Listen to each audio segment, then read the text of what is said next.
Hi everybody. Today I would like to discuss about thermodynamic equilibrium. Very interesting and easiest topic in thermodynamics. Okay. First I'll discuss about equilibrium. Later we go with thermodynamic equilibrium. Okay. Equilibrium means state of balance. State of balance. Okay. To understand about what is the state of balance is, I just like to consider an example here.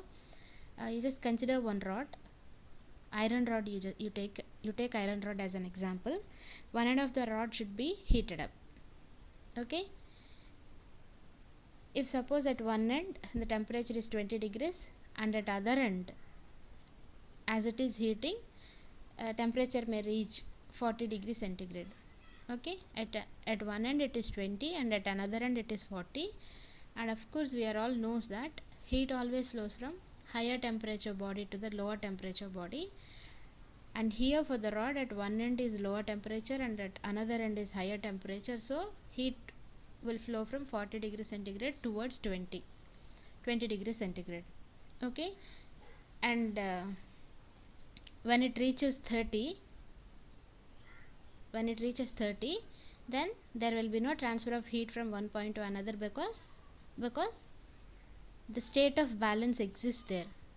Initially at point 1 the temperature is 20 and at point 2 the temperature is 40. As the transformation of heat or transfer of heat is taking place from higher temperature body to the lower temperature body, minus 10 degrees will be rejected by the high temperature body and plus 10 degrees will be received by the lower temperature body, so that 30 degrees temperature will be attained by that body throughout the rod.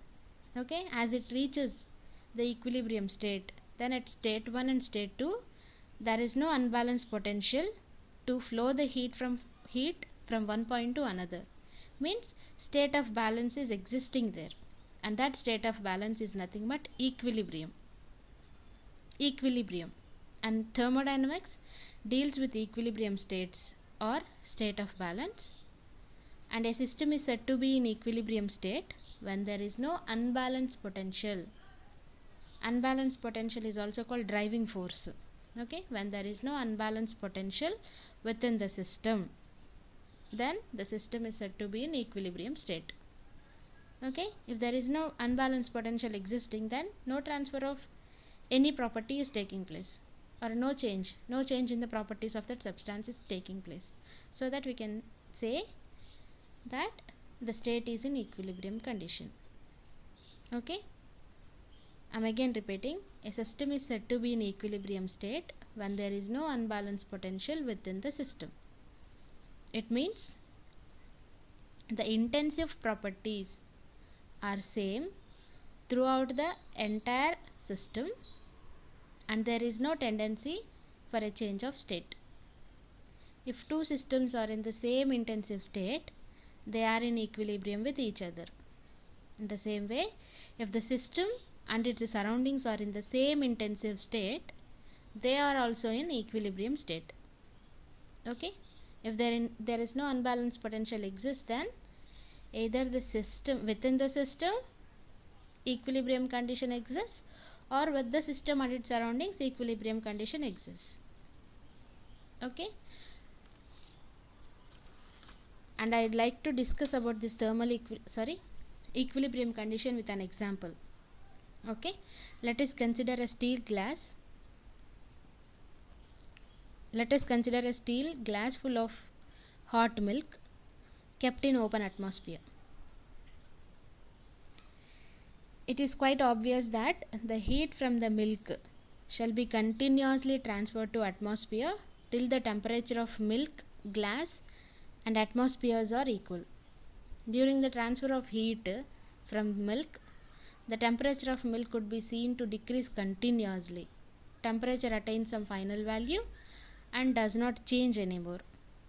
And we can say that this is the equilibrium state at which the properties stop showing any change in themselves. Okay.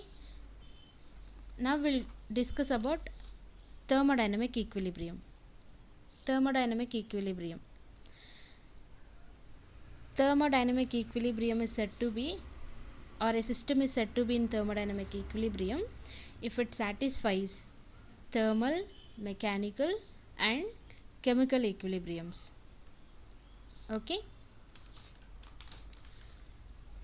or we can define thermodynamic equilibrium as if two systems are said to be in thermodynamic equilibrium with each other when they are in thermal, mechanical and chemical equilibrium with each other. I am repeating again, two systems are said to be in thermodynamic equilibrium when they are in thermal, mechanical and chemical equilibrium with each other. Okay, now I'd like to discuss about this thermodynamic equilibrium one by one. First we go with thermal equilibrium. Okay, thermal equilibrium, as the name itself is saying that if temperature is same within the system or throughout the system or throughout the substance, then we can say that it attains its thermal equilibrium state. Okay, if a system is said to be in thermal equilibrium if its temperature is the same throughout the entire system. Okay, now because temperature difference is the potential for heat flow. If temperature difference is existing at two different points in a particular substance, then temperature will flows from one point to another. If there is no difference in the temperatures or if there is no potential of heat, then there will be no transfer of temperature from one body to another body. If a system is said to be in thermal equilibrium, then there should be no difference in the temperatures at any point. Okay, and that temperature should be same throughout. Next is about mechanical equilibrium. A system is said to be in mechanical equilibrium in the absence of any unbalanced force. If any unbalanced force is absent in a particular system, then the mechanical equilibrium exists, and this force is directly related with pressure. Okay, when there is no unbalanced force within the system or at its boundaries, then the system is said to be in mechanical equilibrium. There should be no pressure gradient within the system. Equalities of pressure for the entire system. Equality in the pressure for the entire system should exist. Did you understand it? Mechanical equilibrium. When there is no unbalanced force within the system or at its boundaries, then the system will be in mechanical equilibrium. Or if there is no pressure difference throughout the system, then the system would be in mechanical equilibrium. Okay, no pressure difference should exist. And in the similar way, we'll discuss about chemical equilibrium. A system is said to be in chemical equilibrium when a system does not undergo any chemical reaction or its chemical composition does not change with time. Chemical equilibrium in the sense, a system does not interact chemically, or the chemical composition of that system should be constant and it should not or it does not change with the time. If it is so, then we can say that the system is in chemical equilibrium state. Okay, if a particular system is in thermal, mechanical and in chemical equilibrium condition, then we can say that the system is in thermodynamic equilibrium. And finally, I would like to conclude that equilibrium is the state of balance and thermal equilibrium is the state of the system which does not have variations in temperatures throughout. Means there should not be temperature gradient. Okay, the system does not have variation in the temperatures throughout, so we can call that system is in thermal equilibrium state. Okay, in the similar way, all the mechanical forces within the system are balanced, or if there is no pressure gradient exists, then we can say that that system is in mechanical equilibrium. In the similar way, a system does not interact chemically, then we can say that that system is in chemical equilibrium state. Chemical equilibrium state. When any one of the above conditions in the sense thermal condition, mechanical as well as chemical, when any one of the above conditions of equilibrium are not satisfied, the system is not considered to be in thermodynamic equilibrium. Thermodynamic equilibrium. Okay, means a system is said to be in thermodynamic equilibrium. It must satisfy the three conditions of equilibrium, and those three conditions are thermal, mechanical and chemical. Thermal in the sense temperature should be same throughout the system. Mechanical in the sense there is no pressure difference or no pressure variations exist in the system. Chemical means it does not interact chemically. So we can, if it satisfies all the three conditions, then the system will be in thermodynamic equilibrium state. Okay, then I'll just give an example for this thermodynamic equilibrium condition with a bottle full of water. Okay, you just consider a normal water bottle. Okay, and the temperature of that bottle, you just consider it as 25 degrees or 20 degrees. 25 degrees we'll consider. Okay, 25 degrees centigrade temperature of water bottle is considered an example for thermodynamic equilibrium. Okay, if it is in thermodynamic equilibrium, then it must satisfy the three conditions, right? Okay, first we'll go with thermal equilibrium. Thermal in the sense there should be no difference in the temperatures.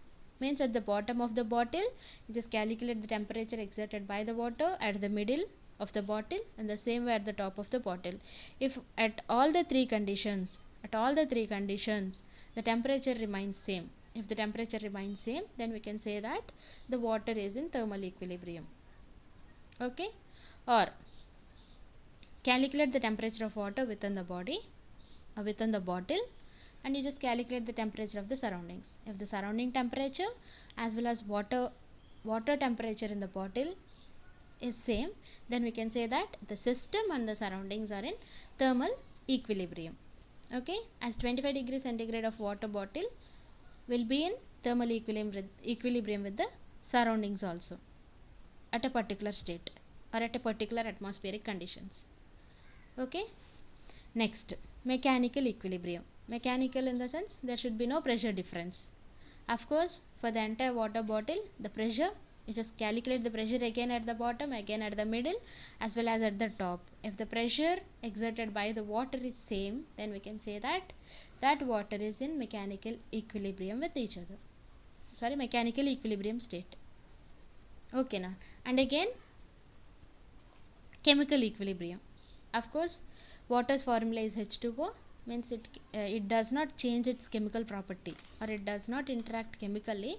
So water is in chemical equilibrium state.